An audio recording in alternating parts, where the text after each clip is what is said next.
ఎంత చెప్పాలి, ఏం చెప్పాలి, ఎలా చెప్పాలి? యాక్చువల్గా అండి మొన్న ఆఫ్టర్ ఎపిసోడ్ కొంచెం సేపు చూశాను. అండ్ నిన్న మార్నింగ్ అండి, ఇవాళ యాక్చువల్గా నాకు ట్యూస్డే మార్నింగ్, నిన్న మార్నింగ్ 5కి టీవీ పెట్టా. యూజువలీ నేను నామినేషన్ ఉంటాయి కనుక 5కే పెట్టేసి అసలు ఏం జరుగుతుందని చూస్తూ ఉంటాను. సో నిన్న మార్నింగ్ టీవీ 5కి పెట్టిన నేను ఫోర్స్ఫుల్గా లిటరలీ 4కి టీవీ ఆపేయాల్సి వచ్చింది. అయినా కానీ నామినేషన్స్ జస్ట్ అప్పుడప్పుడే అయిపోయాయి కాబట్టి ఆఫ్ చేసా. పోస్ట్ నామినేషన్ డ్రామా నేను చూడలేదు. అంటే రియాక్షన్స్ ఏంటి ఎక్సెట్రా ఎక్సెట్రా అంతసేపు జరిగిందండి. Literally 11 hours. ఎందుకంటే 7 people వచ్చి ఓల్డ్ కంటెస్టెంట్స్ నామినేట్ చేశారు కదా, మధ్యలో ఎవ్రీ నామినేషన్ కి బ్రేక్ ఉందన్నమాట. అందుకని అంత లాంగ్ అయింది. అసలు ఫస్ట్ సోనియా ఎపిసోడే చాలా సేపు జరిగిందండి. ఆ నామినేషన్ స్టార్ట్ అయ్యాక నేను పొద్దునే లేచి నేను నా ఇంట్లో పనులు చేసుకున్నా, మా పిల్లల్ని స్కూల్కి పంపించా, ఫ్యూ మీటింగ్స్ అటెండ్ అయ్యా. మా స్కూల్కి వెళ్ళిన పిల్లలు బ్యాక్ వచ్చారు, వాళ్ళకి హోంవర్క్ చేయించాలని నేను ఇంకా ఇట్లా సీత ఎప్పుడు వెళ్ళిపోతుందా స్టార్ట్ చేద్దామని కూర్చున్నా. ఇక పోస్ట్ నామినేషన్ డ్రామా చూడడానికి నాకు టైం లేనే లేదు. అంటే ఆల్రెడీ నేను ల్యాగ్లో జరుగుతుంది అనమాట నాకే డే.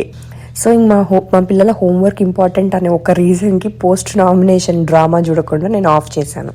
సో అసలు ఓ మై గాడ్, నిన్నటి నామినేషన్స్ అండి అన్ని సీజన్స్లోకి ఒక ఎపిక్ అండి. ఎందుకంటే మనం ఎప్పుడు ఆడియన్స్ పాయింట్ ఆఫ్ వ్యూ అనుకుంటాం కదా అప్పుడు చూసేవాళ్ళము. నేను నామినేట్ చేస్తే నేను ఈ రీజన్కి నామినేట్ చేస్తా అని మనం అనుకుంటాం. కానీ నిన్న audience point of view plus వాళ్ళు ఎక్స్ కంటెస్టెంట్స్ కదండి, ఆ ఇంట్లో ఉండి వెళ్ళారు, వాళ్ళ point of view. So 2 aspects లో చాలా థింగ్స్ చూసి వాళ్ళు నామినేషన్స్ లో పెట్టిన పాయింట్స్ అండి, చాలా పాయింట్స్ లైవ్ లో చూస్తున్నా ఓ కరెక్టే కదా అని మన మెమరీయే మనం తోవి అసలు చాలా విషయాలు గుర్తు చేసుకోవాల్సి వచ్చింది నిన్నటి నామినేషన్స్ లో. ఇది ఎక్కడ జరిగింది అని కొన్ని పాయింట్స్ అయితే అసలు యష్మి డ్రామా నేను అంటే మనం చాలా దాకా కంపల్సరీ చూసేది ఎపిసోడ్ లైవ్ లో చెప్పా కదా, ఇట్లా పెట్టి అటు ఇటు తిరుగుతాం. నిన్నంటే కొంచెం ఫోకస్డ్ గా చూసాను కానీ అటు ఇటు తిరుగుకుంటా మీటింగ్లలో ఇట్లా నేను చాలా థింగ్స్ ఇగ్నోర్ చేసేస్తూ ఉంటా. ఇది పిచ్చి పిలిపిత్రి టాపిక్ అని. సో అసలు నిన్న ఎన్ని తోడి ఎంత నుంచి తీసారంటే లిటరలీ వీక్ 1 Day 2 నామినేషన్స్ దగ్గర నుండి తీసి, ఎస్పెషల్లీ బేబక్క, ఎందుకంటే ఆవిడ ఫస్ట్ వీకే వెళ్ళిపోయింది. సో వీళ్ళందరితోని క్లోజ్ గా ఉండి చూసిన గేమ్ 1 week కదా, అక్కడి నుంచి స్టార్ట్ అయిందండి. లిటరలీ అసలు తొవ్వి తీసారని చెప్పా చూడండి. మాట్లాడుకుందాం మనము నామినేషన్స్ గురించి. సారీ అండి, నిన్న నా డే లాగా ఈ ఆడియో కూడా లాంగ్ ఉంటుంది. ఎందుకంటే అసలు ఎన్ని పాయింట్స్ ఉన్నాయి తెలుసా? కంటెంట్ ఎంత కంటెంట్ ఉండాలో నిన్నటి డే మొత్తంలో అంత కంటెంట్ ఉంది. నిన్నటి ఎపిసోడ్ ఆఫ్ నామినేషన్స్ కి నేను చెప్పా చూడండి, ఆల్మోస్ట్ 11 hours లైవ్ లో జరిగింది నేను చూసినంతలో. ఇలాంటి వాటికి 2 days episodes, yes I agree, but every week ఇలా ఉండదు కదా. అయితే నిన్న ఎపిసోడ్ లో మనము స్టార్ మాల్లో వచ్చిన ఎపిసోడ్ లో అయితే సోనియాని చూసాము, బేబక్క అండ్ శేఖర్ భాష, వీళ్ళు ముగ్గురు చూసాము. ఐ థింక్ ఇవాళ ఆదిత్య తర్వాత నయనిక దెన్ మణి వచ్చాడు, అండ్ తర్వాత లాస్ట్ సీత వచ్చింది. ఐ థింక్ ఇవాళ ఎపిసోడ్ లో వాళ్ళ 4 టెలికాస్ట్ అవుతాయి. సో ఇప్పుడు నేను చెప్తున్న ఈ ఆడియోలో 7 లైవ్ లో నామినేషన్స్ ప్లస్ నిన్నటి ఎపిసోడ్ లో ఏదైనా అటు ఇటు కొన్ని మిస్సెస్ కొట్టుంటే గనక వీళ్ళ ముగ్గురివి నేను ఎపిసోడ్ లో కూడా చూసాను కాబట్టి ఇంత దాకా చెప్తున్నాను. తర్వాత ఇవాళ ఎపిసోడ్ లో ఏదన్నా వీళ్ళు ఎడిటర్ మామ దాచిపెట్టి మనకి ఏదైనా చూపిస్తే, మరి నేను ఏదైనా ఇంతకు ముందు మిస్ అయింటే ఇంపార్టెంట్ అయితే కనుక మళ్ళీ చెప్తా. సో ఫస్ట్ అండ్ ఫార్మోస్ట్ అండి ఒక పాయింట్ మెన్షన్ చేస్తాను. ఐ థింక్ ఎపిసోడ్ లో కూడా వచ్చింది ఇది. సండే నామినేషన్స్ ఎపిసోడ్ అయిపోయాక, అంటే అవినాష్ సేవ్ అయ్యాక ఇంట్లో ఒక బిట్ చూపిస్తారు కదా, బిఫోర్ డే ఏం జరిగింది, ఆఫ్టర్ నామినేషన్స్ యూజువల్లీ వీళ్ళ ఎమోషన్స్ ఏంటి క్యాప్చర్ చేస్తారు కదా. అది నేను లైవ్ లో కూడా చూసాను చాలాసేపు. వీళ్ళు వెళ్ళిపోయాక వీళ్ళు వెళ్ళిపోయాక అంటే నేను ఎలిమినేషన్ జరగలేదు కదా, నాగార్జున వెళ్ళిపోయాక, that's what I mean. Okay, ప్రేరణకి ఎంత దిగులేసింది అనుకుంటున్నారు? బెడ్ లో పడుకొని చాలాసేపు నబిల్తో డిస్కషన్. ఏంటి ఆమె బాధ అంటే, ఆమె పోతాడు అనుకుందంట. సేవ్ అయ్యాడని తెలిసాక అయితే పోతుంది అనుకుందంట. ఆమె కూడా సేవ్ ఫస్ట్ యష్మి సేవ్ అయింది. సో యష్మి సేవ్ అయింది కాబట్టి లాస్ట్ వరకు విష్ణుప్రియ, తేజ అండ్ అవినాష్ ఉన్నారు. ఇక వి లేకపోతే వరస్ట్ వై అనుకుందంట. కానీ వై సేవ్ అయ్యేసరికి ఇక వీనే పోతుంది అనుకుందంట.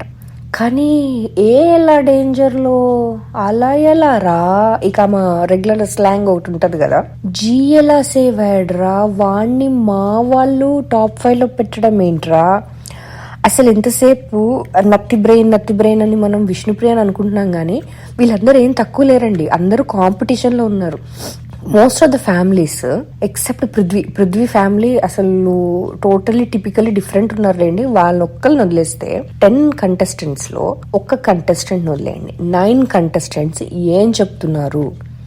9 కంటెస్టెంట్స్ ఫ్యామిలీస్ ఏకగ్రీవంగా చెప్పిన 3 నేమ్స్, ఆర్డర్ ఇటో అటో కానీ, నిఖిల్, గౌతమ్, నబీల్, వీళ్ళ ముగ్గురు ఎటు తిరిగి టైటిల్ రేస్ లోకి ఉన్నారు. ఇది ఫ్యామిలీస్ ఆర్ ఆడియన్స్ ఆర్ ఏదో ఒక ఒపీనియన్. బేసిక్ గా వాళ్ళందరూ కలిసి కన్వే చేసిన సింపుల్ పాయింట్, వీళ్ళ ముగ్గురు ఉంటారు. నెక్స్ట్ 2 ఛాన్సెస్ కూడా చూస్తే చాలా మంది ఇట్ ఈస్ యష్మి పేరు చెప్తారేమో అని జనరల్ గా అనిపిస్తుంది, ఎందుకంటే ఆమె ఫస్ట్ నుంచి హౌస్ లో ఉంది కాబట్టి. కానీ వాళ్ళకి if they had to pick a female, who did they pick?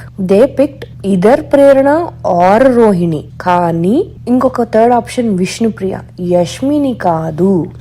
So most of them again వాళ్ళ ఒపీనియన్ లో 4 మేల్స్ అండ్ 1 ఫీమేల్ ఉండబోతున్నారు టాప్ 5 లో. ఇది audience point of view, family and friends point of view. So ఇప్పుడు ప్రేరణ ఆలోచించాల్సింది ఏంటి? Are ప్రేరణ కాదు, any other female ఆలోచించాల్సింది ఏంటి? నేను కనుక ఉంటే ఆలోచించేదాన్ని. క్యాలిక్యులేషన్స్ లో చూడండి, 2 ఉమెన్ కి టాప్ 5 లో స్కోప్ లేదు అంటే ఓటింగ్ చేంజ్ అవుతుందేమో, కానీ ఫ్యామిలీ అండ్ ఫ్రెండ్స్ పెట్టిన దాంట్లో. సో 1 స్పాట్ కి నువ్వు కంపీట్ అవుతున్నావు. ఇక్కడ బాటమ్ లైన్ ఆలోచించాల్సిన పాయింట్ అది. జీ ఎందుకు సేవ్ అయ్యాడు, వై ఎందుకు వెళ్ళిపోలేదు, పి ఎందుకు కూర్చుంది, ఇది కాదు. అసలు నత్తిబుర్ర, నిజంగానే నత్తిబుర్ర. వీళ్ళు ఒకరికి కాదు 10 మందికి నత్తిబుర్ర ఉందో అనిపిస్తుంది అప్పుడప్పుడు. విష్ణుప్రియ అని ఓపెన్ గా అడ్మిట్ అవుతుంది కనీసం, నాకు నత్తిబుర్ర అని. వీళ్ళు నాకు తెలివి ఉంది, నేను ఆడతా, నేను పీక్తా అని చెప్పి క్యాలిక్యులేషన్ సరిగేయట్లేదు ఏంటండి? ఇప్పుడు ఇది కదా మీరు డిరైవ్ చేసుకోవాల్సింది ఏంటి? ఇన్పుట్ అంటే ఏంటండి? అన్ని డైరెక్ట్గా వచ్చి అరే నువ్వు విన్నవరా అని అట్టిపండు ఉంచి నోట్లో పెడతారా అండి? ఇచ్చే ఏ ఫీడ్బ్యాక్ నైనా ప్రాపర్గా అనలైజ్ చేసి తీసుకోవడమే. So based on the feedback there is scope for only 1 female. ఆ ఫీమేల్ నేను అవ్వాలి, ఎలా అవ్వాలి అనేది ఆమె ఆలోచించాలి. జీ ఎలా సేవ్ అయ్యాడ్రా, ఆమె ఇంతసేపు ఫోకస్ చేయాల్సిన మ్యాటర్ లో లేకుండా పక్కదాన్ని చేసేదాన్ని గూట్లే అంటారు. ఓ సినిమాలో చూసాం కదా, గుర్తుందా? సేమ్ టు సేమ్ జల్సాలో అనుకుంటా. సో చెప్పిన ఇంపార్టెంట్ మ్యాటర్ అంతా వదిలేసి అవసరం లేని తొక్కల లాజిక్ పట్టుకునేవాడే గూట్లే. ఇది సీరియస్లీ ప్రేరణ అదే అని ప్రూవ్ అయిపోయింది. ఇప్పుడు ప్రేరణ నోరు పారేసుకున్నట్టు నేను పారేసుకుంటున్నా అనుకోకండి, ఇది నిజంగానే నిజం.